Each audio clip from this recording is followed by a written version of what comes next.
Ciao everyone! Welcome to Ada's Passion! Today magbibake tayo ng mas pinasarap at mas pinaspecial na Spanish bread. So let's get baking! Before making the dough, magsiseparate muna tayo ng half cup ng harina para mamaya sa pag-knead. Then nilagay ang harina sa ating mixing bowl. You can use bread, all-purpose, or tipo 00. Add the sugar and mix ito sa flour. Next, fresh yeast. If using active or instant cheese, I will include the conversion sa description below. Rub the fresh yeast between the palms of your hands. Pwede nyo din itong i-melt before adding to your dry ingredients. I-combine ito sa harina. Get the milk. Add 1 egg yolk and 1 whole egg. Using fork, whisk your egg and milk. Then pour into your mixture. Gamit pa rin ang fork, mix until the milk is fully absorbed.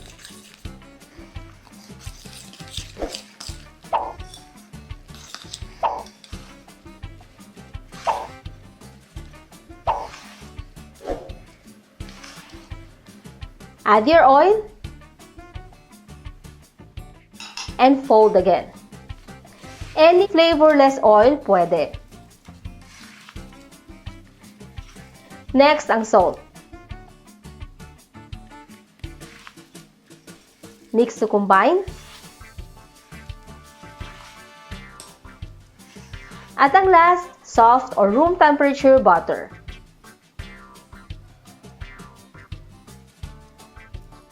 Gradually natin itong ilalagay sa dough.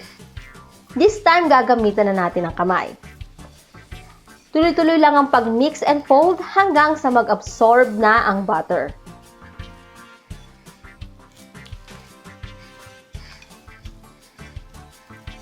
Warning!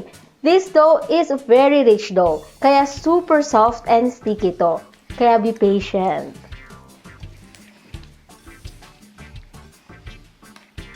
After incorporating the butter, let's transfer the dough sa working surface. Use the reserved flour to dust your board and dough. Since sticky to, gagamitan natin ng slap and fold technique. The easiest and effective way to handle your sticky dough. Gagawin natin ito for 10 to 15 minutes. Yung tagal ay nakadepende din kung anong klase ng harina ang gamit. The stronger the flour, the quicker mag-absorb ng liquid. Ilalagay ko ang link sa baba ng how to knead your sticky dough using slap and fold technique. Remember, ang top should always stay on top and the bottom should always stay on the bottom. Huwag niyong babaliktarin. After 15 minutes, makikita niyong malinis na ang kamay, working surface, and even the scraper. Pag na-stretch na ang dough ng ganito, it means ready na. At mapapansin nyo din na may small bubbles na nagpo-form sa ibabaw nito. Grease your bowl with the oil and transfer your dough. Maglalagay din tayo ng oil sa ibabaw nito para hindi mag-dry. Cover and let it rest hanggang magdoble ang volume nito. About 1.5 to 2 hours, depende sa room temperature. Habang naghihintay sa dough, let's proceed sa paggawa ng filling or palaman ng Spanish bread. Itong akin ay mas preferred kong niluluto kasi para sa akin mas flavorful ang result and meron siyang distinct taste. So paanda rin na yung apoy over low heat. Ilagay ang butter, hintayin itong mag-melt.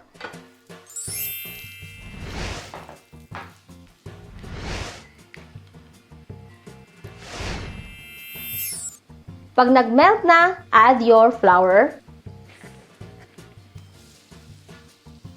and breadcrumbs.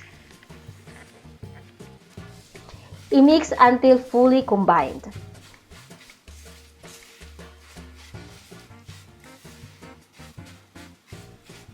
Next, ang milk. Combine hanggang mag-absorb na ito.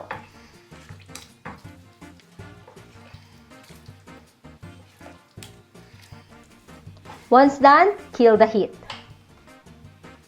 Then add the brown sugar. Isa sa mga reasons kaya mas gusto kong niluluto ang palaman bukod sa mas taste ito, hindi dry ang feeling after baking. Pag nahalo na ang sugar, set it aside and let it cool completely. Nagdoble na yung size ng dough, so ready na tayong i-cut ito and shape into a bowl. Maglagay ng harina sa working surface.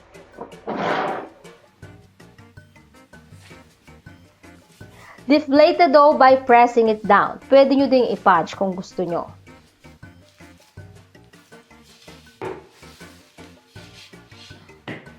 Spread the dough and cut into half.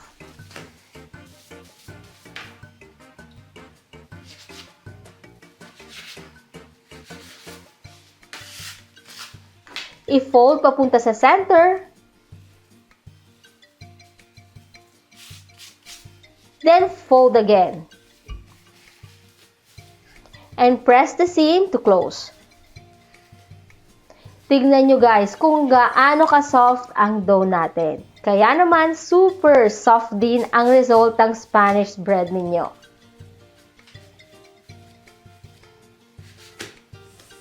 Divide the log into small portions, approximately 50 to 60 grams each. Okay na yan. Pag kulang sa ilalim nyo ilalagay ang additional.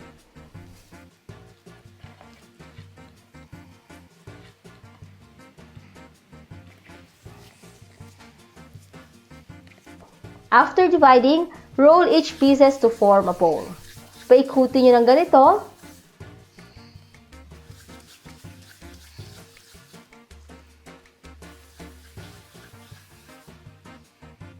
Kung nahihirapan naman kayo, pwedeng i-fold nyo ng ganito.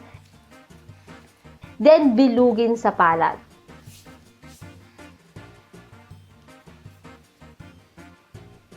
Cover again and rest for 10 to 15 minutes. Ayan, we are ready to stretch our dough. But before that, maglagay muna tayo ng oil sa kamay at working surface. Take the bowl, flatten with your hands. Get your rolling pin to flatten into an oval shape. Yung upper edge, medyo mas malapad and about the size of your hands, approximately 14 to 16 centimeters. Spoon about a tablespoon of your filling and spread ito. Pwede niyong damihan, pero ako gusto ko kasi yung nararamdaman ko ang presensya ng tinapay, hindi puro palaman. Roll it into a log. Press ang dulo to close.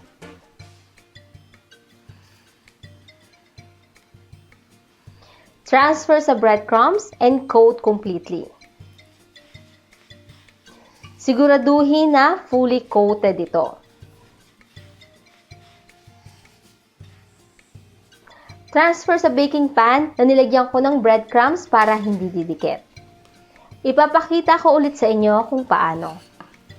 Reminder for this step, huwag kayong gagamit ng harina. Kailangan oil or butter lang para didikit talaga ang breadcrumbs sa rolled dough nyo.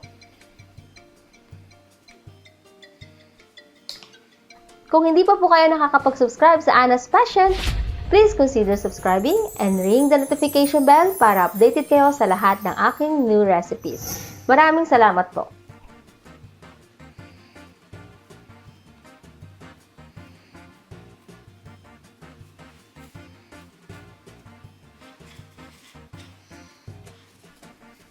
Place them seam side down.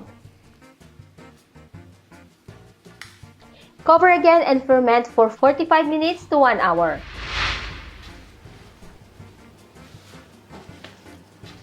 Bake in preheated oven 180 degrees Celsius or 350 degrees Fahrenheit for 12 to 15 minutes.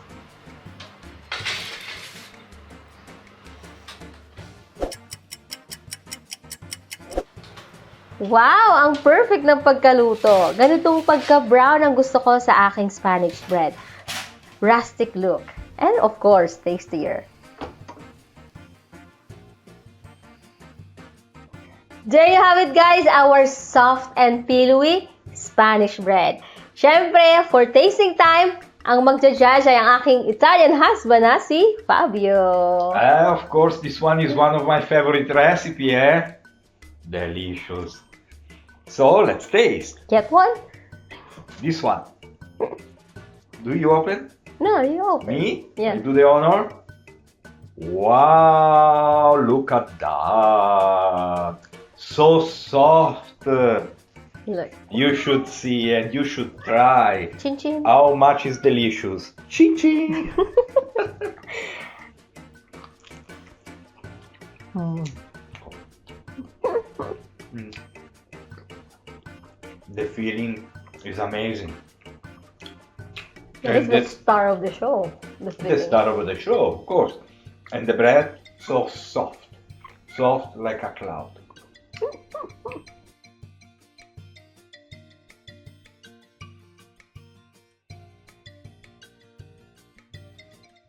Spanish bread. But why you call it Spanish bread if it's a Filipino food? I don't know. We don't know. Actually, hindi ko siya sinerch.